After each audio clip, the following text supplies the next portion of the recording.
సుమిత్ర, కుడికాలు ముందు పెట్టి లోపలికి రా. ఎంత పెద్ద గండాన్ని దాటొచ్చావో, లోపలికి రా. జ్యోత్స్న, నువ్వు కూడా రా.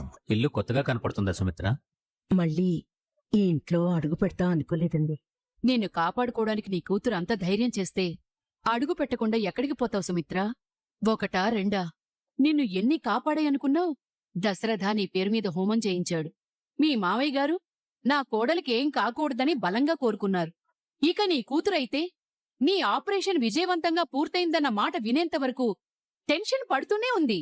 నువ్వన్నది నిజమే పార్యాలు. అందరి ఆశలు కలిసే ఆయుష్ పోసింది. ఇక జ్యోత్స్న అయితే తల్లి రుణం తీర్చుకుంది. తల్లి రుణం తీర్చుకుంది నా కూతురు దీపనన్నా. చూస్తున్నా మమ్మీ, సుమిత్ర, ఏమైంది? ఇంజెక్షన్ అంటేనే భయపడే నా కూతురు ఇంత పెద్ద ఆపరేషన్ కి ధైర్యంగా ముందుకొచ్చిందంటే ఈ తల్లి కోసమే కదండి. ఈ మాట నిజమేనమ్మా. కానీ నువ్వు ఇలా కంటితడి పెట్టుకో.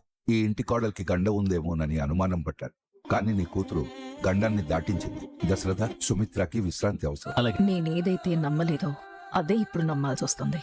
నేను సుమిత్ర కూతుర్ని. ఈ గ్రాని తప్పుదారి పట్టించింది. పిన్ని, సుమిత్రని లోపలికి తీసుకెళ్ళు. నేనిప్పుడే వస్తాను. ఏమండి, మీరెక్కడికి వెళ్ళొద్దండి. మీరెక్కడికి వెళ్ళొద్దు. సుమిత్ర, నువ్వు నాతోనే ఉండండి. సుమిత్రకి ఏమైంది? ఇంతలా భయపడుతుందేంటి?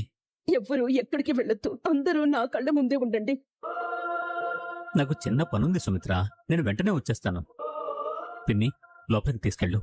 నీకేం కాదు, నేనున్నాను కదా, పద. వెళ్ళు. దశరథ, సుమిత్ర వెళ్ళొద్దంటుంది కదా, ఇక్కడే ఉండొచ్చు కదా. మరో చోటికి నేను వెళ్ళాలి నాన్న. నీ భార్య తిరిగొచ్చింది. ఇంతకు మించిన ముఖ్యమైన విషయం, ఇంతకు మించిన ఆనందకరమైన విషయం మనకేముంది చెప్పు? నిజమే నాన్న, మనకి మంచి రోజులు మొదలయ్యాయి. చిన్న పనుంది, వెంటనే వచ్చేస్తాను. ఏంటా ముఖ్యమైన పని? నేనే దశరథ సొంత కూతురునైనప్పుడు డాడీ ఎందుకు నా మీద ఇంతకు ముందంత ప్రేమ చూపించడం లేదు? ఏదో జరుగుతోంది. బిడ్డకేమైనా అయితే దీపని నా జీవితంలోనే క్షమించను. అమ్మా, నేను నీకోసం ఏం తెచ్చానో చూడు. దీంతో ఆడుకో. అత్తను డిశ్చార్జ్ చేశారు. కాసేపట్లో మనం కూడా ఇంటికి వెళ్ళిపోవాలి. నువ్వు హాస్పిటల్లో అడ్మిట్ అయ్యి 2 రోజులైనా అమ్మ నిన్ను కనీసం చూడటానికైనా రాలేదు. అమ్మకి మన మీద ఎంత కోపం ఉందో అర్థం చేసుకోవడానికి ఇది చాలు. మరి అత్తయ్యకేం చెప్తారు? అమ్మ మనం చెప్పేది వినమనే అర్హత కూడా మనకు లేదు. తనేది ఊరికే అంది అంటే ఆ మాట మీదే నిలబడుతుంది. ఇప్పుడు నా భయం అదే దీప. అమ్మ నాన్న వెళ్ళిపోమన్నప్పుడు నేను అమ్మతోనే ఉండిపోయాను. ఎందుకంటే నాన్న తప్పు చేశాడు. ఇప్పుడు అమ్మ నిన్ను వెళ్ళిపోమన్నా, లేదా అమ్మే నీ నుంచి దూరంగా వెళ్ళిపోతానన్నా నేనేం చేయాలి? ఎవరి వైపు నిలబడాలి? తప్పు చేసిన నాన్నను వదులుకున్నంత తేలిగ్గా ఏ తప్పు చేయని నిన్ను వదులుకోలేను. అలానే అమ్మని వదులుకోలేను. ఇప్పుడు మనం ఇంటికి వెళ్తే ఏం జరుగుతుందో మనకు అర్థమైనప్పుడు ఏం చేయాలో కూడా నిర్ణయించుకోవాలి బావా. నేను నిర్ణయం తీసుకున్నాను దీప. ఏమని బావా? దీనికి పరిష్కారం ఒక్కటే, నిజం చెప్పడం. అమ్మతో నిజం చెప్పడం తప్ప వేరే దారి లేదు. ఎందుకంటే నాన్నను వదులుకున్నంత తేలిగ్గా నిన్ను వదులుకోలేను. కానీ అమ్మతో నిజం చెప్పడం వల్ల మరో కొత్త సమస్య వచ్చే ప్రమాదం ఉంది.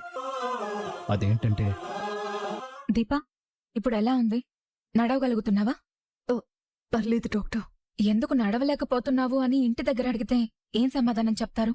ఇంటి దగ్గర ఎంతకంటే పెద్ద సమస్యలే ఉన్నాయి డాక్టర్. బిడ్డను వదులుకున్న దానికి ఎంత నష్టం భరించాలో కూడా అర్థం కావట్లేదు. కార్తీక్, నేను మీతో ఒక విషయం చెప్పాలి. ఒక తల్లి ప్రాణం కాపాడ్డానికి దీప తన బిడ్డ ప్రాణాన్ని వదులుకోవడానికి సిద్ధపడింది. కాని బిడ్డ మాత్రం తల్లిని వదులుకోవడానికి సిద్ధపడలేదు. ఇది నిజంగా అద్భుతం అని చెప్పాలి. ఎందుకంటే మీ బిడ్డ మీతోనే ఉంది. మీ బిడ్డ సేఫ్ గా మీతోనే ఉంది కార్తీక్. చూసావు దీపా, మా అమ్మకో నీకో ఎవరో ఒకరికి దూరం అవ్వాల్సిన పరిస్థితి వచ్చింది. ఇప్పుడు నేనేం చేయాలనుకుంటుంటే నాకు ధైర్యం చెప్పడానికి నా బిడ్డే వచ్చింది. Thank you doctor, thank you so much. మీరు 2 కాదు, చాలా చాలా ప్రాణాలు కాపాడారు. ఎప్పుడు వెళ్ళే విషయం అందరికీ చెప్పాలి. నేను మీకంటే ముందే ఈ విషయం దీప వాళ్ళ నాన్నగారితో చెప్పాను. Thank you doctor. అత్తయ్య చాలా సంతోషపడుతుంది బాబా. మనం లేట్ చేయకుండా వెంటనే ఇంటికెళ్ళి అమ్మతో చెప్పాలి దీపా. డాక్టర్, మేము వెళ్ళొచ్చా? నేను రాసిచ్చిన టాబ్లెట్స్ వాడండి. అలాగే doctor. Once again thank you so much doctor. మేము లైఫ్లో మర్చిపోలేనంత రిటర్న్ గిఫ్ట్ ఇచ్చారు. ఇక్కడికి ఒక ఆశతో వచ్చాం, ఇప్పుడు ఆనందంతో వెళ్తున్నాం. మీకు జీవితాంతం రుణపడి ఉంటాం. మీ బిడ్డతో బంధం మీకు రాసి పెట్టుంది. అందుకే తను మీతోనే ఉంది. హ్యాపీగా వెళ్ళండి.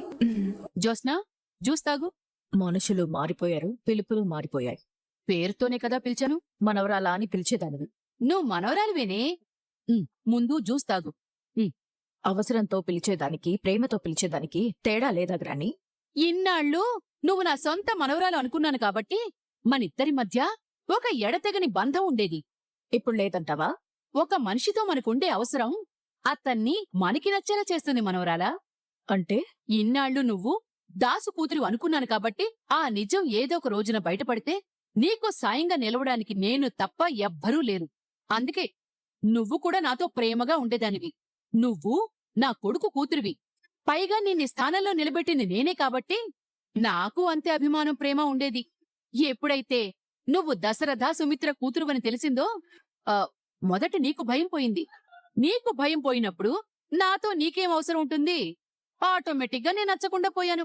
నువ్వేం చేయాలనుకుంటున్నావో అవన్నీ నాతో చెప్పకుండానే చేస్తున్నావు. చెప్పాను కదా. హాస్పిటల్లో దీప గది ముందు నన్నెందుకు కాపలా పెట్టావు? అది చెప్పావా? నీకు దీపకి మధ్య కార్తీక్ విషయంలో కాకుండా మరేదో విషయంలో ఒక కథ నడుస్తోంది. అదేంటో నాతో చెప్పలేదు. దీపే సుమిత్ర కూతురని నీ కొడుకు దాసే చెప్పాడు. ఇప్పుడేమో నేను కూతురునయ్యాను. ఇదంతా నీకు తెలియదులే. ఇప్పుడేం జరిగినా నీకేం నష్టం లేదు కాబట్టి. పైగా నువ్విప్పుడు మీ అమ్మ ప్రాణాలు కాపాడి ప్రాణదాతవైపోయావు. ఈ ఆస్తి మొత్తం నీదే అన్న కాన్ఫిడెన్స్ నీకొచ్చేసింది. ఇక నీకెందుకు భయం ఉంటుంది? భయమే లేనప్పుడు నాతో అవసరం ఏముంటుంది? నా ప్రవర్తన గురించి, నా ఆలోచనల గురించి ఒక పుస్తకమే రాసినట్టున్నావు. అవునులే, అందుకే నేనెంతలో ఉండాలో అంతలోనే ఉంటున్నాను. అవసరానికి మించిన చనువు తీసుకున్నాననుకో, నువ్వేవైనా మా సొంత నానమ్మవా అంటావు. సమాధానం చెప్పలేక చావాలి. నువ్వన్నీ కనిపెడతావు కదా. నాకో విషయం చెప్పు. ఏంటది? మా డాడీ అంత హడావుడిగా ఎక్కడికెళ్ళాడు? ఏదో పనుందన్నాడుగా. మా డాడీ ఎక్కడికి వెళ్ళుంటాడో నాకు తెలుసు గ్రాని. ఎక్కడికి? వాళ్ళ చెల్లెలింటికి. ఓ, కాంచనింటికా? అవును. ఎందుకు? దీపని డిశ్చార్జ్ చేసింది కూడా ఈ రోజే కదా. కడుపు తీయించుకున్న ఆడది ఎన్నాళ్ళని హాస్పిటల్లో ఉంటుంది? వచ్చేసే ఉంటుందిలే. ఇందులో వింతే ఉంది. గ్రాని, ఆ. నువ్వు నాకొక సాయం చేస్తావా? మరో గ్లాస్ జ్యూస్ కావాలా? సాయం కావాలి. ఏంటమ్మా? కాదనకుండా చెయ్యాలి. ఏంటో చెప్పవే. నీకోసం నేనేమైనా చేస్తాను. ఎందుకంటే మనం బెస్ట్ ఫ్రెండ్స్వి కదా. థ్యాంక్స్ గ్రాని. నాకు మనవరాలి స్థానం నుంచి ఫ్రెండ్ స్థానానికి ప్రమోషన్ ఇచ్చినందుకు. సరే, ముందు నేనేం చేయాలో చెప్పు. చెప్తాను. నా అనుమానం తీరాలంటే ఆ పని నువ్విప్పుడే చెయ్యాలి. ఏంటది? చెల్లెమ్మ, ఈ తొందరపాటు నిర్ణయాలు అవసరం లేదేమో చెల్లెమ్మా. ఇది తొందరపాటు నిర్ణయం కాదక్కా, తప్పనిసరి నిర్ణయం. ఈ పాటికే నేనెప్పుడో వెళ్ళిపోవాల్సింది. కానీ వాళ్ళు రాకుండా వెళ్ళిపోతే నేను చిన్నతనంగా ప్రవర్తించిందాన్నవుతాను. కాంచనా, వాళ్ళు వస్తున్నారు. అక్కడే ఆగండి. అమ్మకి గుడ్ న్యూస్ తెలియదు కదా, అందుకే ఆపుంటుంది. అక్కా, వాళ్ళు హాస్పిటల్ నుంచి తిరిగొస్తున్నారు కదా. దిష్టి తీసి లోపలికి రమ్మను. ఏమండి, నా కోడలు ఈ గడపలోకి అడుగు పెట్టడం, నేను గడప దాటి వెళ్ళిపోవడం ఒకేసారి జరగాలి. అమ్మా, ముందు మమ్మల్ని లోపలికి రాని. మేము నీతో మాట్లాడాలి. మాట్లాడేది ఇంకే ఉంటుందిరా. నలుగురు వెళ్లారు. మాటిచ్చిన పెద్ద మనిషేమో అదే మీ మావయ్యేవో మాట తప్పాడు. మీరు మా అన్నయ్యకేం తీసుకోలేదులేరా. అక్కా, దిష్టి తిగి లోపలికి వెళ్ళండి. అత్తయ్య, ఎదురుగా వచ్చింది. లోపలికి వెళ్ళండి. పద. దీపా, ఎందుకలా నడుస్తున్నావు? కడుపు తీయించుకున్న ఆడది అలా నడవకపోతే ఇంకెలా నడుస్తుందండి? దింపేసుకుంది భుజానికి ఎత్తుకున్న బరువు కాదు, కడుపులో మోస్తున్న బాధ్యత. దాని తాలూకా నొప్పి చాలా ఉంటుందిలేండి. వదులుకోడానికైతే పరిగెత్తుకుంటూ ఎవ్వర్నీ లెక్క చేయకుండా వెళ్లారు కానీ, వదిలేసుకున్న తర్వాత బాధ మనసులో లేకపోయినా కడుపులో మాత్రం ఉంటుంది. దీపా, నువ్వెలా కూర్చో. ఏమండి, వెళ్దాం పదండి.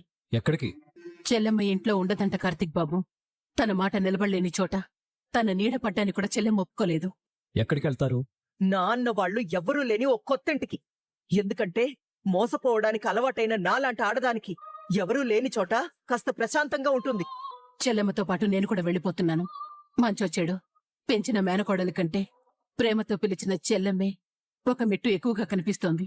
ఇప్పుడు నేను మీ దగ్గర కంటే చెల్లెమ్మ దగ్గర ఉండటమే మంచిది. అవసరం కూడా. ఎలా బతుకుతామని ఆలోచించకండి. ఏ టిఫిన్ బండో పెట్టుకుంటాం, లేదంటే కూరగాయల బండి పెట్టుకుంటాం. కాంచనా, వెళ్దామా? ఎక్కడికి మాస్టర్ వెళ్ళేది? చెప్పేది వినరా? జరిగిందే కదా చెప్తావు. ఏం జరిగిందో మాకు అర్థమైనప్పుడు అది మీ నోటి నుండి వినే వరకు ఎదురు చూడడం ఎందుకు? అలాగని మీ అమ్మతో నేనేం చెప్పలే.